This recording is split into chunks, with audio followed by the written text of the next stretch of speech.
I would say about that is we're gonna work it out. Yeah. That's all you need to know. We're gonna work it out. We're dedicated to doing that, and we will have, it will be consensus on everything we do. And well, and the guys that we don't have a consensus on, we probably won't take. It's been my experience too. So they're probably not right for the Raiders and for us. To your other question, though, I mean, it's been an awesome experience so far. Lots of great communication, thoughts, sharing ideas, different perspectives. I pride myself in being an open-minded person. I've gotten to know Coach really well. He's certainly an open-minded person, and there's no personal feelings in this or anything like that. We both have our thoughts and our experiences, but I think the cool thing is that we share a lot of things in common about what we're looking for in players and who we want to add to this organization, which has made us a pretty good team so far. I know this is a voluntary portion of off-season workouts, but Colton Miller hasn't reported yet, and it's reported that he's seeking the new contract. Is there any interest from you guys in terms of starting negotiations, or are you kind of holding off on that stuff for now? I was just going to give you our answer, and it's going to be this going forward. We're not going to discuss contracts publicly, and this is certainly a voluntary part of the off-season program. So, guys are free to come and go as they please.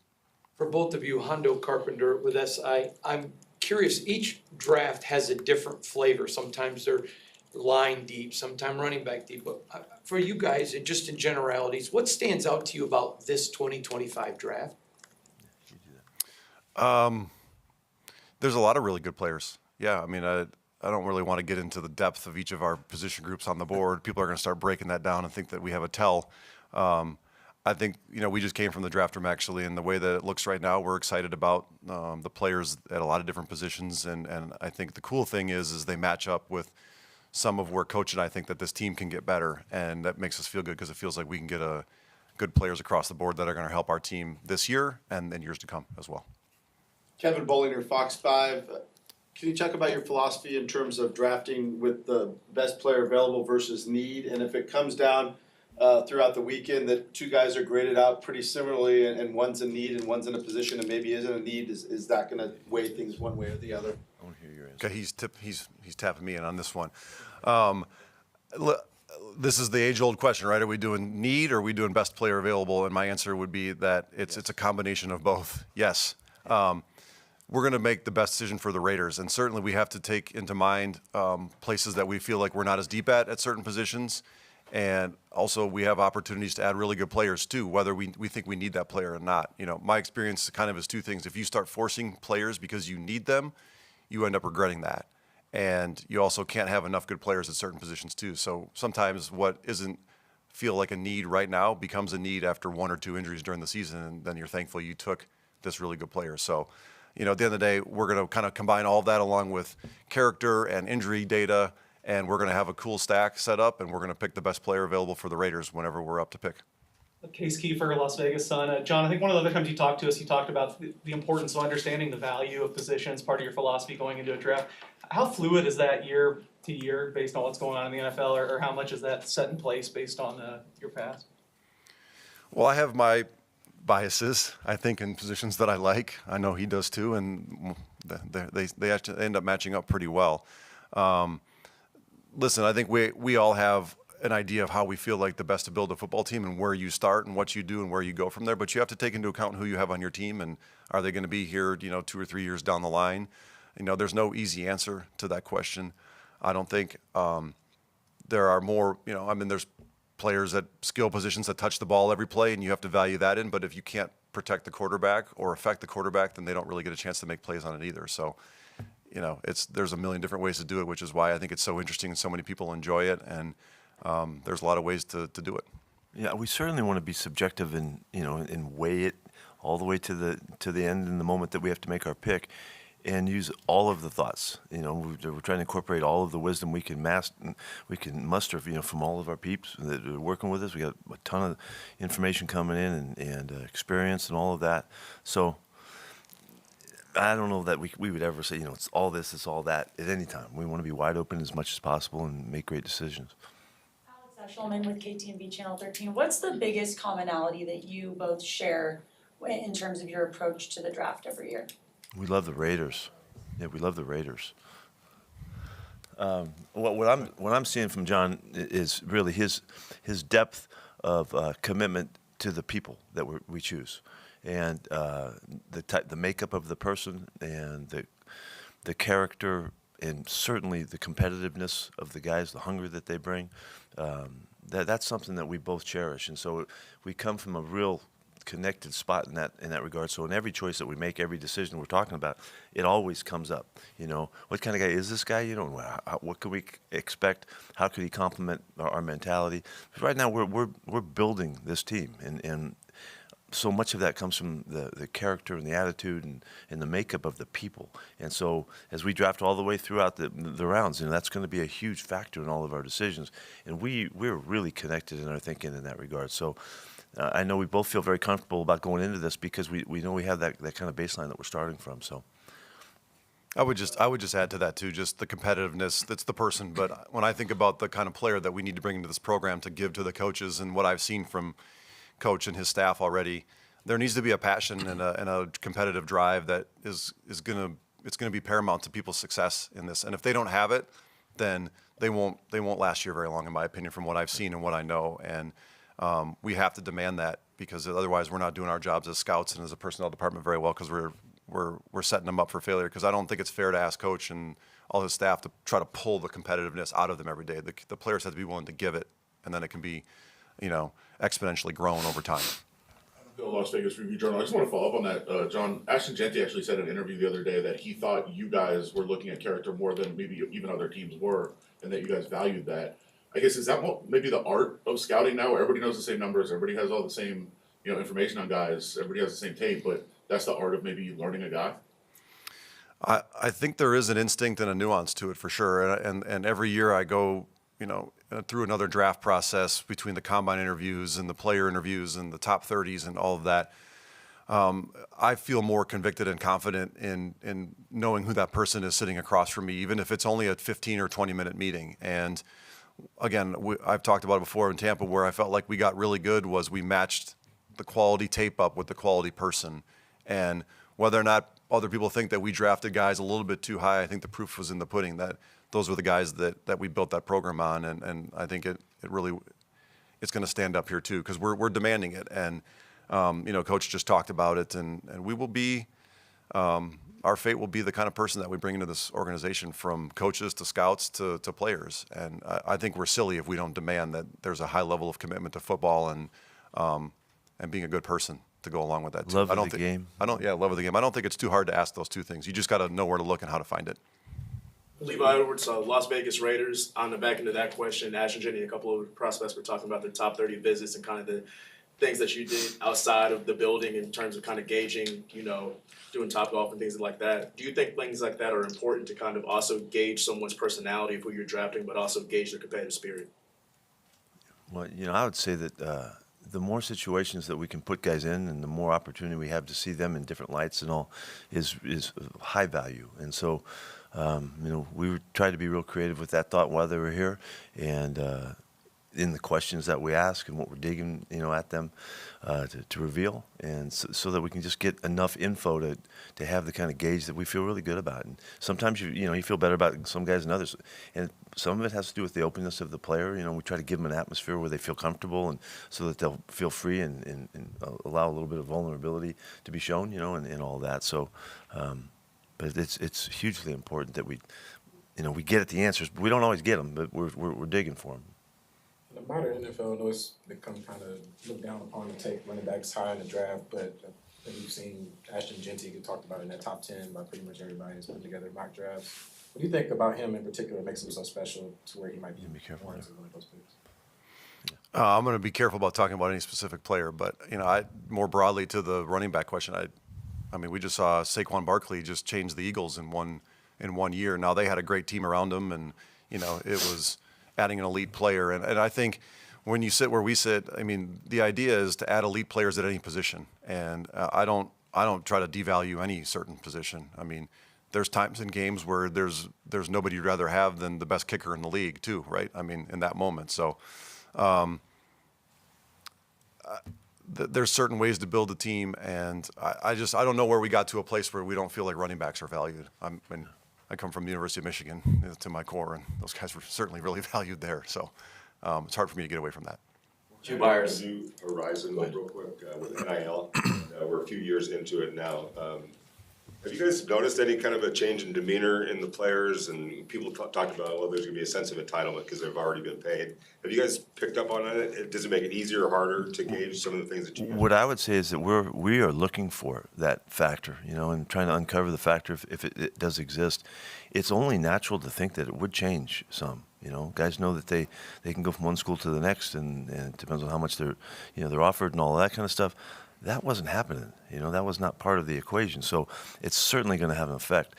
I think more so as we go further into this, when you think about freshman and sophomore kids in high school getting offered deals, which is happening. That's happening. If you can, you might think we're stretching it. That's the real deal. Chip Kelly was out on the road, recruiting guys for Ohio State, and he was talking to kids who were freshmen and sophomores. And so that accumulative effect of being involved in that kind of decision-making in that kind of world has to have an effect in some way. And guys staying in school because they know that they can get paid, in that senior year pretty well, and they don't take a chance of going to the draft. That's just wasn't the way the mentality was built. So we have to be very open and investigative to figure this out and see what the factor is. I don't really like it, because for these guys, for these young kids coming up, that they have to deal with all this stuff, but it's real, and so they do, and so we'll find out the effect of it, in time. But we certainly are. I know I'm totally tuned into it, and I'm trying to listen for it, and see it. Carter Owen with the Raiders. I'm curious, if you guys do elect to take a player at 6, there's a lot of different directions you can go. Some of that is also going to be dictated on what happens ahead of you. How do you approach those conversations in draft meetings about trying to plan for all the different combinations of picks and moves that can happen ahead, and then eventually taking that player? Well, when you're picking 6, you only got to figure out 5 different combinations or players that could possibly go. And our pro department up there right now with Ben and Jordan and Jordy's doing a great job of tracking visits and private workouts and who was at pro days to try to figure out kind of where these teams might go to help you prepare. But at the same time, that's a lot of wasted energy to me, because at the end of the day, we have no idea what these teams are going to do. We have a sense, but we're guessing. And I think our focus, Coach and I's focus, is more on the Raiders and are we comfortable with a stack of players that are there at 6? Would we trade out? Would we trade up? Would we just stay and pick? What does that look like? If there's 1 or 2 guys there that we love, we'll probably just stay and pick. If there's a guy that falls that we don't expect to fall, maybe we go get him. Or maybe we've got a group of players we feel comfortable with a little bit further back, and so we'd love to gather more trade assets and have more darts to throw at the dartboard here, so to speak. And that covered all the options right there. Yeah, I know. Very well done. Very well. Thank you. I'm learning from this guy. So, again, we're focused really on us at this point. The teams in front of us are going to do what they can do. We've got no control over that, and we better be ready to pick when we're up at 6. Hugh Myers, Raider Nation Radio 920. With the addition of Geno and the extension of Follow, how do you approach the quarterback position as it pertains to the draft? Remain open-minded, and anybody that can help us at that position in particular is going to be up for consideration. You guys have all done your investigative journalism well enough to know that we've brought some quarterbacks in, and that wasn't by accident by any means. And we remain open to the most important position in sports to get right. And we're super excited to have Geno here, and we continue to expect him to be here for a while, but you can't have too many of those guys. See, Trezevan, SI, John, just kind of to that point, can you talk a little bit about how your moves in free agency added flexibility to what you can do in the draft? I think you approach free agency from a team building aspect, and we tried to hit certain spots where we felt like maybe we were a little bit light with good value contracts. We had great conversations. I know Coach and the defensive staff, because it was a pretty big focal point in free agency, was the defense. And I hope and I think it alleviated needs to chase certain things so we can feel more convicted to just add the best player for the Raiders and not just fill holes. That doesn't mean that we still don't have some that we need to get better at. We certainly do. And that won't change year to year. We'll always feel like that. But the team building exercises, and we tried to approach free agency a little bit with all right, if we can get these guys here, maybe the draft is a little bit stronger at these positions, and we can build the team that way too. So, we've been excited about what the guys who have been here have done so far too. So that helps. For all of us who can't be in the war room with you, what is your guys' go-to drink, snack, meal during draft day? I'm going wild for Mountain Dew. Make sure that I'm caffeined up. No, I'm not doing that. You know, we don't know. Whatever's handy. Okay. Whatever Ricky and Angie serve, we'll Yeah, eat. that's it. That's it. And I try to stick to water. Don't drink your calories.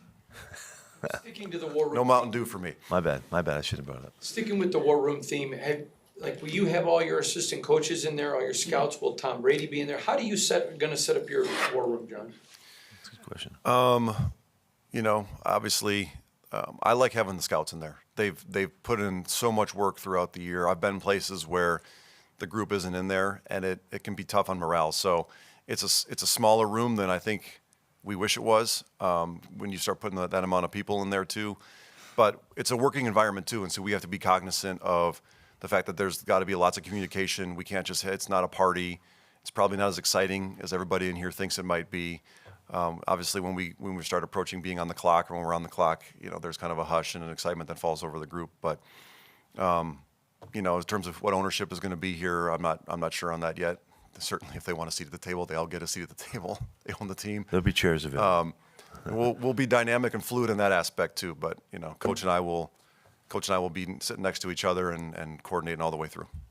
Paul Gutierrez here from Raiders.com. That sounded strange. That was cool. John, after decades of paying dues, and now you're sitting in the driver's seat. How Just 2 decades. Yeah, okay, 2 decades. Made that sound like I was like 50 years into a career. God, wouldn't that be horrible if you're 50? Jeez. You're in the seat. Always Now. bringing up age. I know. How excited are you to be there? And Pete, what vibes is he putting off? I mean, I'd be lying if I didn't say that this wasn't a dream come true. It certainly is. But the gravity of getting the picks right and having a great process and making sure that we communicate is really more important to me than anything else. And you know, I pride myself on being a team player. I don't think that this is about me at all. This is about the Raiders and the group of us people upstairs that want to put the best football team together for Raider Nation and for Mark Davis and all of the ownership group. And that's really my focal point. And added bonus to have Coach here with me, who's excelled at this for a long time. I mean, I marveled at their drafts in Seattle for years to come, in all the past years, all those decades when I was paying my dues, I was marveling at what Coach was doing.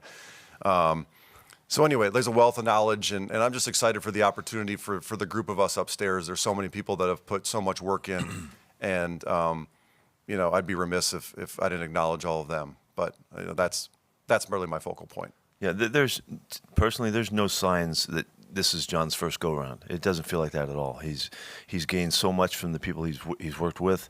I'm sure they've given him a latitude, and they've utilized his powers and his strengths, because you can just tell he's very comfortable with the process. That doesn't mean that we don't, as we're growing together, there'll be things that we tweak along the way. But I couldn't be more confident in where he's coming from.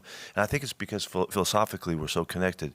We're very fortunate that they put us together to do this. And so that's, knowing where you come from and who you are is really, really valuable. And particularly when you're faced with difficult answers and challenges and questions and things like that, we're rolling. This is not any time have I felt like, oh gosh, we're so young, we're so naive, we're so whatever. We ain't like that. So we're ready to go. John, you have mentioned sticking or picking or trading. Do you sense any appetite behind you for teams that might want to jump up and get somebody that they're looking? Well, without giving anything. Yeah. We can go back to Hugh's question. Who you picking? Who you picking? Yeah. You Well, if we stay, we'll pick this guy. Otherwise, we'd love to trade out. I mean, we'll consider all options. I mean, I would love. We've got 9 picks, which is great. I'd be maybe more motivated to move out if we had 4, but we have 9. But if somebody wants to come offer us something great, we're going to consider everything too, and we certainly would be open to that. If you're asking, my phone hasn't rung yet, but it's only Friday, so. So, sorry, along those lines, like, do you kind of get the sense? Did you start? I'm sorry. But I didn't hear. No, it's okay. You jumped over him. All right, you win. Along those same lines, like, do you get the sense there is going to be a lot of movement just in general, not from you guys? Like, is there a lot of teams that you feel might move? And then the other part is logistically, like, is it the general managers communicating? Is it staff communicating? Like, how does that kind of work? And how different is it draft night if teams are calling you, and then you're actually on the phone and during that process? I have the sense that maybe mid. I think the top of 2 feels more like there could be some action up there. But listen, it only takes one team to get a run on a certain position started, and then everybody else goes, oh, well, we want one of those guys, we better go. And so the draft remains wildly unpredictable, which is why everybody loves it. And the staffs that are dynamic and navigate the changing landscape the best usually do the best. And, you know, it's our first go-around together, but I feel confident in the process we have up top with the people that are helping and going to assist. We've got a lot of people that are they know what to do, they know what's expected of them, they know how to communicate the trade chart value, the real-time value of trades. You know, is this a buyer's market, is it a seller's market? I mean, we're going to get this process more ironed out as we go forward. But, you know, we had a trade meeting this morning that Coach and I were a part of, and it was really cool to the different technologies they have and the thought processes that go into it. And I've tried to steer as many of the trade calls to other people so I can sit there and think and communicate with him. But if your phone rings and somebody wants the pick or wants to move out, be ready to call. So we'll just take it all as it comes. Basket by Hondo Havlicek. With your less than John's decades, I'm just curious, what is the biggest lesson you've learned, or maybe thing about the draft that's maybe you've changed your opinion on? Over trying is really a problem. You know, you try too hard to make something happen that maybe isn't all justified. You know, and that comes from wanting to fill holes and fill voids, and you overreach. And we don't want to do that. We want to be very composed about the decision making and not get all enamored with one person that's going to make the difference in the draft and all of that. We'd rather go about it in a very deliberate way and make our choices very clear and not get whacked out about any choice in any direction. For John, go ahead. The draft is a culmination of years and years of the information gathering process. For these next couple of days, what do you want to prioritize with your staff, and what are you guys going to be focused on as you put the finishing touches on that process? I think that we feel pretty good about the players and where they're at on the board right now, and Coach and I will continue to tinker as we kind of whittle down here to the players that we would consider at certain spots. But I think the thing that we want to plan for is some of the strategy. You know, who would we just stay and pick? Who would be willing to move out for, but on a premium? Who would be willing to move out for, just let's get out. We feel like the value is further down the board.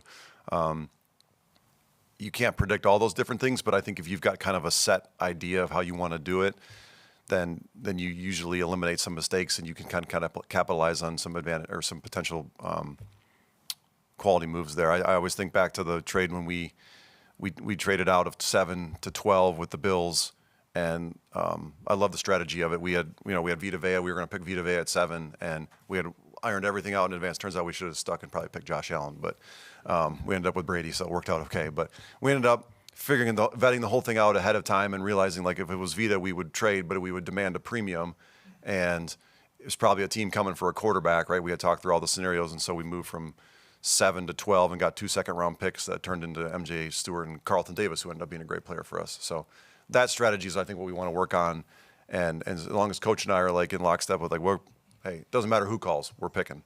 Doesn't matter what they offer, or let's ride back 10 picks and see who's there. But because we're getting good value, we got to try to figure out those as best we can. We're gonna wrap it up with you. I know it takes a couple of seasons to actually know the grade on a draft class, but is there a sense that you can get when the draft is over? Feels like we did a really good job. We did and accomplished what we wanted to get accomplished. Yeah, I think certainly that's the case. You can feel like we have thoughts right now that things we'd like to get done, and if those things go bang, bang, bang, bang, and we're feeling really good about it, we're gonna be happy with the process. But then the proof is in the over time, and so we recognize that. But we'll be celebrating, when this happens, and be excited about it. Because of the process is such a challenge, and it's so much fun for us too, and all of the people involved. We'll enjoy the heck out of it, and then we'll see what happens, and we'll try to make it come to life and be really strong. There's usually 32 teams that feel really good about their draft after it, but when we get the right kind of people in here, I think you can feel pretty confident you did a good job, and so we're shooting for that this year. Yeah.